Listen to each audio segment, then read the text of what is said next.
자, 오늘 하나님의 임재를 경험할 때 나타나는 특징, 이사야 6장 1절에서 8절까지의 말씀을 같이 나누도록 하겠습니다. 본문에서 이사야는 하나님의 이끌림을 받고 특별한 경험을 하고 있습니다. 사실 저와 여러분도 이런 경험을 하게 된다면 얼마나 놀랍고 감사가 되겠습니까? 이처럼 영광스러운 일이 어디에 있겠습니까? 하나님의 임재를 직접 체험하는 일이니까 말입니다. 그리고 이 경험은 정말로 우리가 간절히 소원하던 바가 아니겠습니까? 말씀을 보면서 하나님의 임재를 경험하고 싶었죠. 기도를 하면서 하나님의 임재 속에서 터칭을 받기를 간절히 사모하지 않습니까? 정말 주님과 동행하기를 소원하는 사람들은 이사야가 경험했던 이 하나님의 임재를 간절히 사모하고 손꼽아 기다리고 있을 것입니다. 하나님의 임재 속에서 하나님의 만져주심을 체험하게 되면 감사와 감격으로 고개를 들고 손을 위로 향한 채 영광의 하나님을 한참 동안 응시하게 되는 것입니다. 말로 표현할 수 없는 하나님의 압도적인 지배하심에 그저 경배와 찬양을 올려드리지 않을 수가 없을 거예요. 이사야가 경험한 이 놀라운 것을 오늘 이 시간 이 예배에 참석하는 여러분 개인도 경험할 수 있기를 바랍니다. 할렐루야.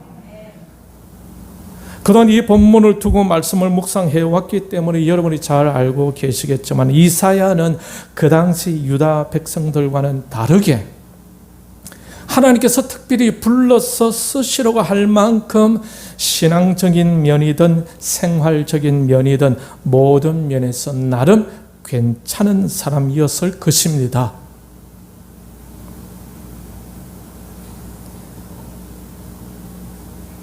하나님은 유다 백성들에 대해서 이렇게 말씀하셨죠. 이사야 1장 4절에 보게 되면 같이 읽겠습니다. 시작.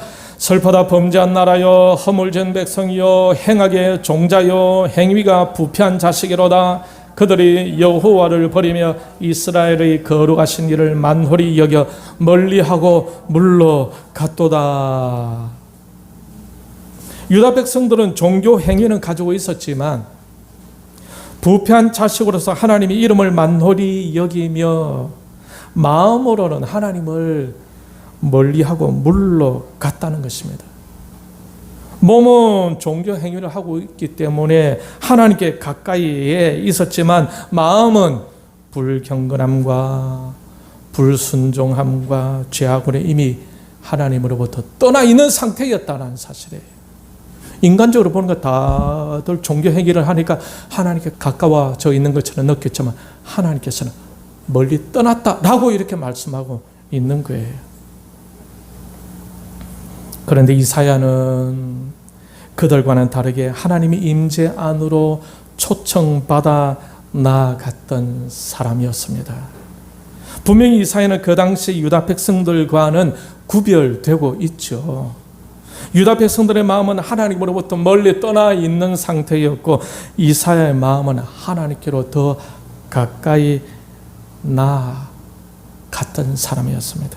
이처럼 이사야와 같이 마음으로 하나님께 가까이에 가 있는 사람은 복된 사람이다. 시편 73편 28절 같이 시작. 하나님께 가까이 함이 내게 복이라. 이 말씀에서 마음은 멀어 있고 몸만 가까이 있는 것을 말하겠습니까? 아니겠죠. 몸은 가까이 있는데 마음은 먼 사람 아니에요. 마음과 몸이 하나님께 가까이 있는 사람, 그 사람이 복이 있다라고 말씀합니다. 여러분의 몸도 하나님께 가까이 나아올 뿐만 아니라 여러분의 마음도 하나님께 가까이 나아가는 이 시간이 되기를 바랍니다. 이것은 우리가 생각할 때 이사야의 신앙 중심이 그 시대의 유다 백성들과는 달랐다고 표현할 수가 있을 것입니다. 이사야의 생활 속에서의 신앙심도, 이사야의 말씀 중심의 삶도, 이사야의 삶의 태도도 달랐다고 할 수 있습니다. 그 정도로 신앙생활하고 있었으니 이러한 위기적인 상황 때에 하나님의 부르심을 받을 수 있었지 않았겠습니까? 여러분도 교회와 나라가 어려울 때 하나님으로부터 이러한 부르심을 받는 일꾼들이 다 되기를 바랍니다. 몸은 와 있는데 마음이 멀어진 사람이 아니라 하나님께서 그 몸과 마음을 보시고 이 교회와 나라를 위해서 불러서 쓰실 사람이 되어야 된다라는 말씀입니다. 여러분, 그 정도의 신앙식이라면 적어도 유다 공동체에서 탑 레벨의 신앙인이라 할 수 있지 않겠습니까? 하나님께서 아무나 하나님이 임재로 부르시겠습니까? 그러니 이사야는 적어도 인격적으로 준비된 사람입니다. 뿐만 아니라 천사들의 움직임도 볼 수 있었기 때문에 영적으로도 괜찮은 사람이었어요. 그러니 인격적으로나 영적으로나 그에게서 어떤 문제거리를 발견할 수 있을 수 있겠습니까?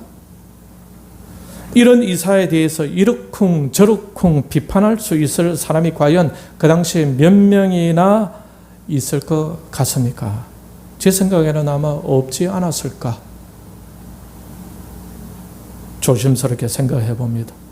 인간적으로 볼 때에, 영적으로 볼 때에 우리 기준에서는 거의 완벽한 사람이 아니었을까 생각해 보는 것입니다.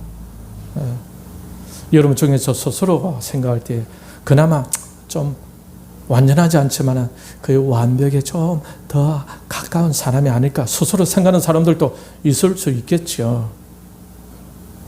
이사야 선지자는 객관적으로 볼 때에 하나님의 임재 속으로 초청을 받았으니까 참 괜찮은 사람이었습니다. 그런데 그러한 이사야가 본문에서 자신이 망했다라고 고백하고 있습니다. 이 망하였다라는 말은 히브리어로 따마라는 이 말의 수동 완료형입니다. 구약 성경에서 이 따마라는 말은 모두 14회 사용되고 있는데 대부분 그 뜻이 파멸하다라는 의미로 사용되고 있습니다. 오늘 이 본문에서도 이 따마라는 말은 같은 의미로 사용되었다고 볼 수가 있습니다. 저 이사야는 하나님의 임재 안으로 들어가 자신의 심각한 내면의 문제를 보게 되었는데 그 순간 자신의 생명이 끊어질 듯한 느낌을 갖게 되었다는 것입니다. 나는 괜찮았다고 생각했는데 그러나 하나님 임재 속에서 들어가 보니까 깜짝 놀란 자신을 발견하게 되었다는 거죠. 설마 자신을 제가 그렇게 심각할 정도인지를 전혀 생각하지 못했을 것입니다. 그런데 알고 보니까 깜짝 놀라지 않을 수가 없었다는 거죠. 망하게 되었음을 알게 된 것입니다. 언제? 하나님의 임재 안으로 들어가 보니까. 내 생명이 이제 끝났구나. 나의 죄로 인하여 나는 심판을 받아 이제 죽었구나라는 생각이 자신의 뇌리에 꽂히게 되었다는 말입니다. 이러한 생각이 꽉 차오는 순간 죽음이라는 공포감이 엄습해 왔다는 것입니다. 그렇지 않고는 나는 망했구나, 나는 이제 죽었구나 라는 고백이 나올 수가 없는 것입니다. 죄의 사선 사망이라고 하나님께서 말씀하실 때의 그 심판으로 인한 두려움을 비로소 이사야가 하나님 임재 속에서 느끼게 되었다는 것입니다. 이사야는 하나님의 임재 속에서 자신의 입술로 인한 죄를 아주 실제적으로 느끼게 되면서 그전에는 별로 아무런 생각도 못했는데 죄라고 생각 못했어요. 그죠? 사람이 당연히 그럴 수 있겠지라고 생각했는데 하나님 임재 속으로 들어가니까 그 입술로 범한 그 부정한 죄가 얼마나 심각한 죄인지 그 죄로 멸망당하고 죽을 수 있다는 두려움 속에 갇히게 된 것입니다. 이 부분에서 제가 떠오른 가끔씩 제가 언급하는 사람이 있죠. 울산대학교 이종훈 교수. 이 교수님이 주님을 만났을 때 그 순간이 생각납니다.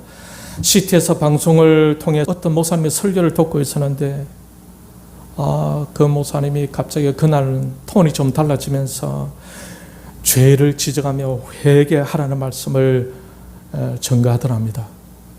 이때 이종훈 교수는 늘 습관적으로 그래 니나 잘하세요 하고 빈정거리고 있었답니다. 그 순간 이종훈 교수는 혀가 굳어지고 말이 되지 않고 그 자리에서 무릎을 꿇으며 앞으로 그렇죠? 엎어지게 되어졌답니다. 그러면서 이종훈 교수가 정언하는 발언은 바로 그 자리에 법정이 다 서게 되더랍니다. 그리고 그 법정 앞에서 자신을 떨면서 나는 이제 죽었구나 라는 생각이 들었다는 거예요. 그러면서 벌벌벌 떨게 되었답니다. 하나님의 거룩한 임재 안으로 우리가 들어가게 되면은 이사야가 느꼈던 그 망하게 되었다는 그 두려움 속에 현실적으로 사로잡히게 된다는 것입니다. 그는 밤을 새면서 울며 자기 죄 회개한다고 여러분 그래 본 적이 있습니까? 한 번은 있어야 돼요. 한 번 있어야 주님의 종이 주님께 붙잡힌 사람이 되어집니다. 자기의 죄로 펑펑 울면서 시간 가는 줄 모르고 내가 어찌 이런 사람이었어. 그 성령의 조명이 있게 되면은 자기가 그냥 시인하게 되어지는 거죠. 근데 한 번 가지고 안 돼요. 늘 십자가 앞에 나아갈 때마다 물레방아 하면 옛날에 돌면 다 끝납니까? 지금 물레방아 돌아야지. 지금 물레방아가 돌아야 뭐가 콩을 빻든지 쌀을 빻든지 뭘 하든지 일을 하든지 하지. 옛날에는 물레방아 돌았다 아무 소용이 없는 거예요. 지금은 내 육신대로 살아가는데 육적인 몸으로 내 힘으로 내 생각으로 내 학벌로 내 돈으로 살아가는데 그거 아무 소용이 없는 거죠.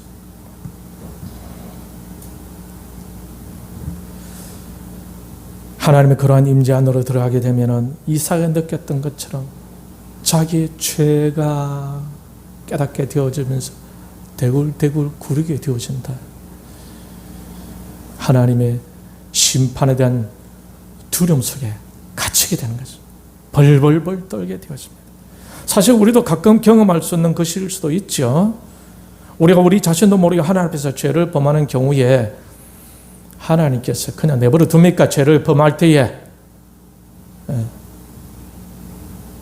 갑자기 환경이 어려지거나 갑자기 건강이 좋지 못하게 되거나 가족과 자식과 하는 일들이 심각하게 힘들어지게 되면은 때는 우리 마음에 이것은 혹은 하나님의 벌주심이 아닌가라는 생각에 잠시 잡히는 그런 경우가 있지 않습니까? 믿음 생활 제대로 하는 사람들 그런 거 느낀다니까. 믿음 없는 사람들은 애나 모르게 자기 마음대로 김문호 목사님대로 지 쪼대로 그냥 막 살아가는 거예요. 근데 정말로 성령의 사람은 그런 거 생각하면서 조심하게 되어주고 그렇죠? 그럴 때 그 나빠지는 환경으로 우리가 얼마나 힘들게 됩니까? 그 나빠진 건강으로 인해 우리가 때로는 마치 죽는 것 같은 위기감을 때로는 느끼면서 다시 하나님께 회개하며 나아가기도 하지 않습니까? 그때 그 하나님의 심판하심이 얼마나 무섭게 느껴집니까? 이처럼 이종훈 교수와 우리의 삶 속에서 오늘날 지금 현 시대에서도 영적으로 동일한 현상을 느낄 수 있다는 것을 알 수가 있습니다. 그래서 자신의 죄를 깨닫게 되면서 울며 대굴대굴 구르며 밤을 새기도 하고 괴로워했다는 간증을 듣기도 하는 것입니다. 이것이 바로 하나님의 임재 속에서 이사야가 경험한 것이 아닐까요? 요한계시록 1장 17절에도 보면은 다음 같은 내용이 있는데 같이 읽겠습니다. 시작. 내가 볼 때에 그의 발 앞에 엎드러져 죽은 자 같이 되매 사도 요한이 요한계시록을 기록했지 않습니까? 사도 요한이 예수 그리스도의 임재 안으로 들어가게 되었는데 오른손에 7별이 있고 좌우에 날성금이 나오고 해가 힘있게 그 얼굴에서 비치는 것 같은 예수 그리스도의 모습을 보게 됩니다. 하나님의 임재 속에서 예수 그리스도를 본 후 사도 요한에게 나타난 현상은 바로 즉시 엎드러져서 죽은 자같이 되었다는 것입니다. 이런 모습들은 하나님의 임재로 들어간 죄인들에게서 나타나는 특징이에요. 하나님의 임재 안으로 한 번쯤 한번 들어가고 싶죠. 그 속에서 하나님 한번 느끼고 싶지 않습니까? 얼마나 자신의 악독한 죄인인지 알고 보니까 얼마나 더러운 죄인인지를 한번 알고 싶지 않습니까? 사도 요한은요, 예수 그리스도를 만나니까 이사야와 같은 비슷한 현상으로 엎드러져서 마치 죽은 자같이 되어 있는 것입니다. 그러니 거룩하신 하나님 앞에 서게 되면 그냥 제대로 서 있을 수 없어요. 하나님 만나면 죽어버린 것처럼. 여기서 원어 성경 주석은 이 말씀을 해석하는 데 있어서 이런 주의를 주고 있습니다. 같이 한번 읽겠습니다. 옥스퍼드 원어 성경 주석인데 같이 읽겠습니다. 그러므로 여기서 요한이 그 발 앞에 엎드러져 있는 모습을 하나님에 대한 경배의 모습으로 오인해서는 안 된다. 그래서 사도원이 예수 그리스도 만났으니까 엎드려서 하나님을 경배하는 모습이다. 이렇게 오인해서는 안 된다라는 것입니다.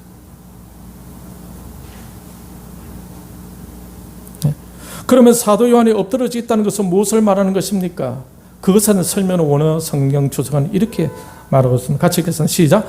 하나님을 대면했을 때 죽을 수밖에 없는 인간 존재의 유한성을 묘사한 것이다. 거룩하신 하나님을 만나면 인간은 죽어버려요. 살아있을 수 없어. 왜? 거룩한 빛 앞에서 서 있을 수 없어요. 그럼 오늘 이 시간에 하나님 앞에서 자신은 괜찮다고 나름대로 자부심을 가진 사람이 있죠. 죽는 겁니다, 그거. 혹 그런 마음이다. 빨리 주님 앞에 회개하세요. 예. 하나님 앞에 좀 괜찮다.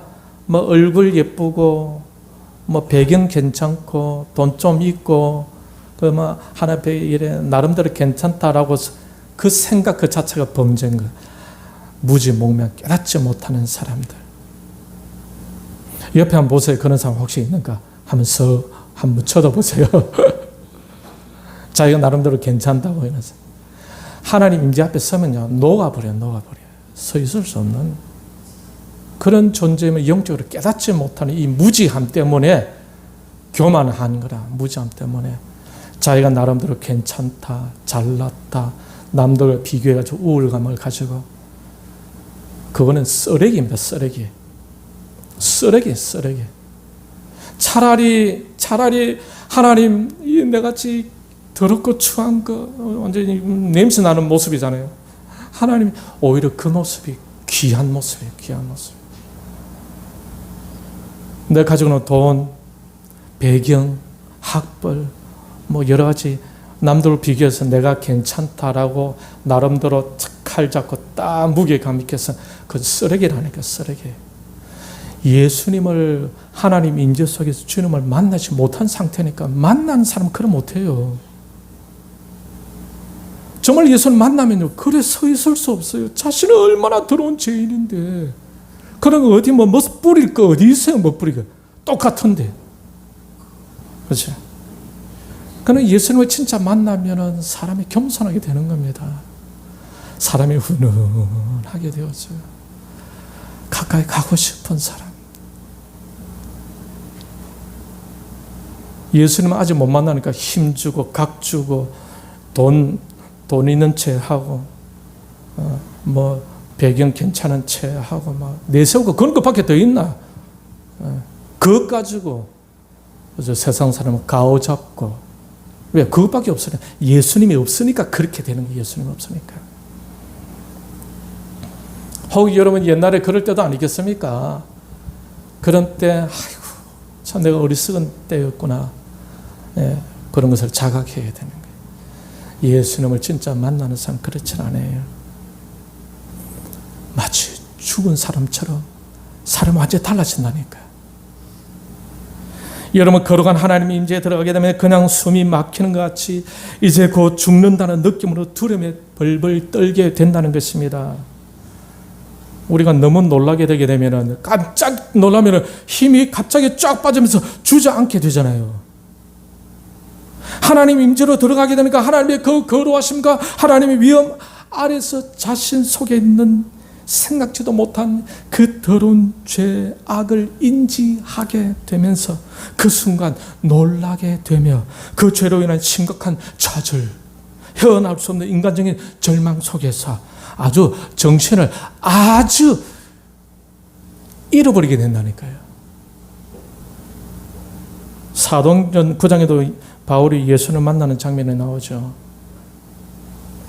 사도행전 9장 3절 9절 같이 한번 읽어보겠습니다. 신약성경 202페이지 신약성경 202페이지 같이 읽겠습니다. 시작. 사울이 길을 가다가 다메섹에 가까이 이르더니 호련히 하늘로부터 빛이 그를 둘러 비추는지라 땅에 엎드러져 들음의 소리가 있어 이르시되 사울아 사울아 너가 어찌하여 나를 박해하느냐 하시거늘 대답하되 주여 누구시니까 이르시되 나는 너가 박해하는 예수라 너는 일어나 시내로 들어가라 너가 행할 것을 내게 이룰 자가 있느니라 하시니 같이 가던 사람들은 소리만 듣고 아무도 보지 못하여 말을 못하고 서 있더라. 사울이 땅에서 일어나 눈은 떴으나 아무것도 보지 못하고 사람의 손에 끌려 다메섹으로 들어가서 사흘 동안 보지 못하고 먹지도 마시도 아니하니라. 아멘. 8절에 보면 사울이 땅에서 일어나 눈을 떴으나 아무것도 보지 못하고 사울이 일어났습니다. 일어났다는 말은 방금 전에 그가 쓰러졌다는 말이 아니겠습니까? 그 앞에 보면은 엎드러져 나오죠. 왜 엎드러져 쓰러졌을까요? 이사야와 사도 요한이 경험한 것을 근거로 생각해 볼 때에 하나님의 임재 속에서 예수 그리스도의 거룩한 음성을 듣는 순간 그가 서 있을 수 없다는 것입니다. 그래서 쓰러져 버렸다는 거예요. 하나님의 임재 속으로 들어가게 되게 되면 뻣뻣하게 계속적으로 서 있을 수 있는 인간이 없다는 말입니다. 하나님의 임재 속으로 들어가게 되면 여전히 자기가 괜찮고 잘났다고 하며 자신에 대해서 이러쿵 저러쿵 변명하면서 당당히 서 있을 수 있는 인간이 없다 이 말입니다. 하나님의 거룩하심과 자신의 죄악을 동시에 느끼면서 그냥 아주 주저앉을 수밖에 없는 거예요. 사울이 일어나는데 눈은 떴으나 아무것도 보지 못했다라고 하고 있죠. 쓰러진 이후로 이처럼 무기력한 상태가 되고 말았습니다. 여러분 가끔씩 쓰러지기도 하죠. 넘어지기도 하죠. 때로는. 사도 바울은요. 하늘로부터 주님의 음성이 듣자 그냥 엎드러져서 쓰러져 버리고 말았어요. 우리는 하나님의 임재를 경험하고 있는 사울을 보고 있습니다. 하나님의 임재에 들어가는 순간 그의 몸도 자신이 주장할 수가 없었어요. 하나님의 어두워하심에 따라 그의 시력도 잃어버리게 되고 어느 것 하나 자기 힘으로 자기 의지대로 되는 것이 하나도 없었습니다. 그야말로 무너지고 넘어지고 부셔지고 인간적인 노력으로도 자신을 유지할 수 없는 피조물의 원래 상태, 티끌 같은 존재로 창조주 하나님 위엄 앞에 홀로 서게 된다는 것입니다. 그러니 하나님을 만났다고 하면서 자랑하고 남을 무시하고 스스로 잘나 보이는 것을 느끼는 사람은 그 가짜입니다. 가짜예요, 가짜. 임재 속에서 하나님을 진짜 만난 사람은요, 그래 될 수 없어요. 하나님을 경외하다라는 말은 영어로 표현해 보게 되면은 fear God. fear God. 이때 fear라는 뜻은 두려워하다, 무서워하다, 염려하다, 우려하다, 그리고 경외하다라는 뜻이 있어요. 그러나 하나님의 임재 속에서 어쩔 줄 몰라 자신의 죄에 대한 심판의 공포함과 그 심판주 대신 하나님에 대한 두려움과 경외감을 fear라는 단어를 통해 조금이나마 이해할 수가 있는 것입니다. 경외하다라는 말의 영어 fear라는 단어를 생각하면서 이사야가 말했던 망했다. 사도 요한의 엎어진 채 죽은 것 같은 그 모습, 사도 바울이 눈은 떴으나 보지 못하고 엎드려 쓰러진 그 모습들을 연상해 볼 수가 있죠. 그때 그 하나님 임재 속에서 하나님의 그 거룩함과 그 위엄을 보는 것도 너무나 놀라는데, 그것을 통해서 그 이전에 자기도 몰랐던 그 죄가 확 드러나면서 그것도 보면서 놀라고, 얼마나 놀랐겠어요. 그래서 이 fear라는 단어를 인터넷에서 찾아보면서 거기에 대한 어떤 그런 이미지가 있어서 제가 발췌해 왔었어요. 여러분 믿음 생활하면서 여러분 자신을 보면서 이런 놀란 적이 있습니까? 보세요. 이런 놀라본 적이 있습니까? 자신을 보면서, 자신 속에 있는 죄를 보면서, 하나님이 임재하시는 하나님을 보면서 이렇게 놀라본 적이 있습니까? fear. 또 얼마나 놀라운, 잃어본 적이 있으세요? 자신의 죄 때문에. 또 잃어본 적이 있습니까? fear라는 단어 속에 자기의 죄를 이래 놀라니까 거룩하신 하나님이 다시 보이는 거예요. 그전에 뭐 대충 보고, 우시아가 그랬지 않습니까? 지도 잘하고 제사장이 해요. 뭐 제사장 뭐 그까이 거 뭐 제사장도 안 보이는 거예요. 제사장도 뭐 왜? 자기 속에 죄가 이제 막 자기를 지배하니까. 자기의 죄가 지배하지 않을 때는 제사장이 하나님의 종으로 보였겠지. 근데 자기의 죄가 지배하니까 하나님 종도 종같이 안 보이는 거예요. 여러분, 저도 부정한 목사지만 그래도 여러분 제가 우리 교회 어떻게 이 어려울 때 조금이라도 그 들고 이 말을 여러분 생각에는 좀 에쿠스 타고 목사가 이 목사가 좀 이러고 멋있는 목사 이런 연상한 다음에는 뭐 어디 다른 데 가시는 거 좋고, 근데 목사가 그 들고 이리 옮겼다가 저리 옮겼다 하면서 교회를 좀 더 밝게 꾸며 보려고 뭐 그러하다고 뭐 사람이 뭐 바보처럼 보이는 건 아니겠죠. 근데 믿음 있는 사람은 어찌 그 목사님 그걸 어떻게 무거우실 텐데. 그러면 교회를 사랑하는 그 마음을 볼 줄 아는 사람이 진짜 믿음의 사람이라니까. 제가 그걸 강조하려는 것은 아니고, 우리 죄가 우리를 지배하면은 그렇죠. 하나님의 거룩함도 그냥 대수롭게 보인다니까. 하나님도 우습게 보이는 거예요. 하나님의 종 목사도 우습게 본다니까. 오히려 자기가 높은 걸 그래 이래 본다니까. 알겠습니까? 근데 정말로 믿음을 가진 사람은 바로 옆에 있는 사람, 연약한 사람들을 그렇게 귀하게 보이는 거예요. 목사도 우습게 보는데 옆에 있는 귀한 연약하고 부정한 사람은 얼마나 우습게 보겠냐 말이죠. 안 그렇겠습니까? 목사도 우습게 보는데. 안 그렇습니까? 목사도 우습게 보는데 옆에는 연약한 사람은 얼마나 우습게 보겠냐 말이야. 얼마나 우습게. fear가 우리가 하나님의 임재 속에 들어가게 되면 우리 자신의 죄를 보면서 이러한 깜짝 놀라면서 거룩하신 하나님을 또 그분 앞에 그분의 심판을 생각해 깜짝 놀라면서 벌벌 떨게 되는 거예요. 하나님 임재 속에 들어가면은, 그래서 우리 신자는 하나님의 임재 속에 들어갈 수 있어요. 늘 교회 와서 하나님 복 주세요. 살라 복 주세요. 하나님 이 문제 해결해 주세요. 그것만 가면 아무 소용이 없어요. 그럼 첫날 뱃날 그래 해봐야 변화가 안 일어나는데 예수를 만나면 변화가 일어나는 거예요. 하나님 임재 속에 주님을 만나면 변화가 일어나는 거예요. 변화가. 그러니 여러분 우리가 교회 와서 하나님 임재 속으로 들어가게 되면 멋있게 앉아 있을 수 있겠습니까? 오늘 다들 멋있게 앉아 계시네. 여러분 이 시간 하나님 임재가 딱 임했다. 그럼 여러분 멋있게 앉아 있을 수 없는 거죠.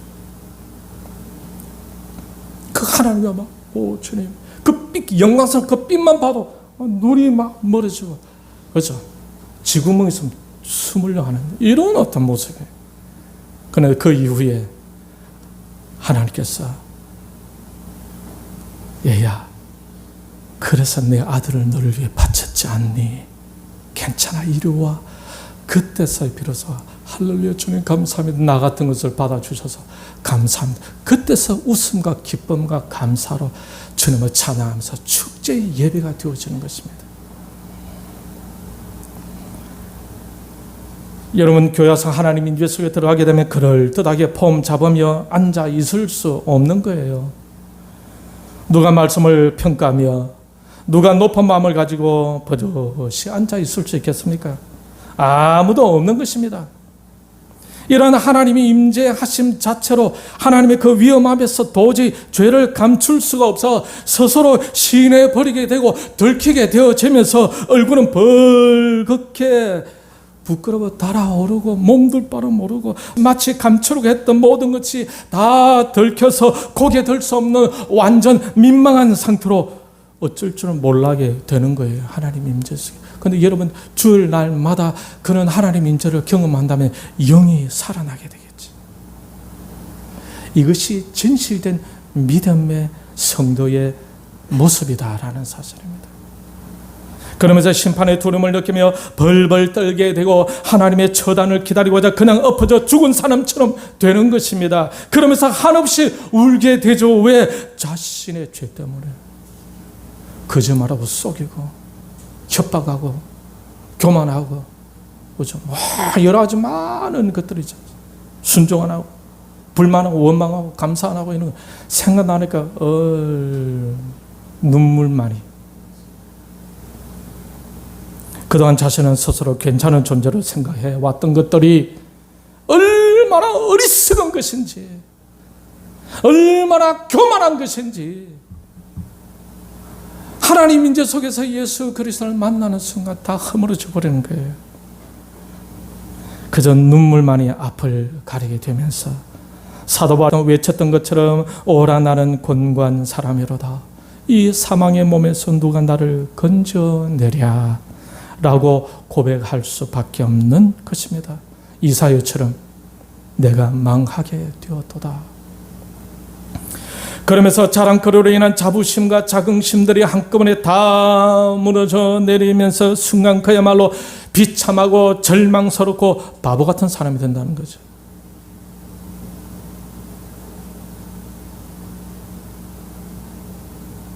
웃는 모습도 사랑하는 모습도 사람들을 쳐다보는 모습도 힘이 없어요. 힘이 없어. 여러분 하나님의 인지를 경험하게 돼. 그때는 절 봐요. 그때는 어떤 데는 엄룡하게 저기요. 근데 하나님 인지를 만나면 사람을 보는 것도 사랑하는 것도 여러분 은혜 속에서 사랑해 보시죠. 할렐루야 안녕하세요. 이래 되어지잖아요. 인간의 힘에 사랑했을 때 이리 와 자자자 이래가지고 자기 중심으로 되어지잖아요. 그런데 하나님 인지 속에서 사랑해봐요. 그래 잘 있었어. 그 영의 소리가 나오고 영의 소리가 자기의 의지와 생각과 편견을 가질 수가 없어요. 그저 하나님의 명령만 기다리는 하나님의 목적을 가진 신실한 피조물로 서게 되는 것입니다. 하나님의 사랑의 통로, 그저 통로예요. 통로. 하나님의 축복의 통로, 그저 통로라니까. 사랑해 주니까 자기가 대단한 것처럼 대단한 것을 한 것처럼이 아니에요. 그저 통로예요. 통로. 주님의 임재를 만나게 되면 통로. 하나님의 능력의 통로. 비로소 그렇게 서게 되는 것입니다. 자기 힘은 다 빠지고 성령의 이끄심을 따라 설 수밖에 없는 그저 하나님의 뜻에 순종하면서, 그러니 그때부터 하나님을 경외하는 마음이 움트기 시작하는 것입니다. 육적인 사람이 비로소 경건의 사람이 되는 것입니다. 하나님 임재 속으로 압도적인 성령의 이끄심으로 자신의 죄악의 심각성을 실제적으로 현실적으로 느끼게 되기 때문에 더 이상 자신의 존재를 드러내고자 하는 마음이 사라져 버리는 거예요. 오늘 뭐 조금 하는 거 자기가 드러나고 싶잖아요. 내가 했는데라고 누군가. 그렇죠. 제가 뭐 이래 제가 공식적으로 이야기 안 하죠. 뭐 화장실 시트지 어쩌고 식물 뭐 공식적으로 이야기 안 합니다. 서로 다 알게 되잖아요.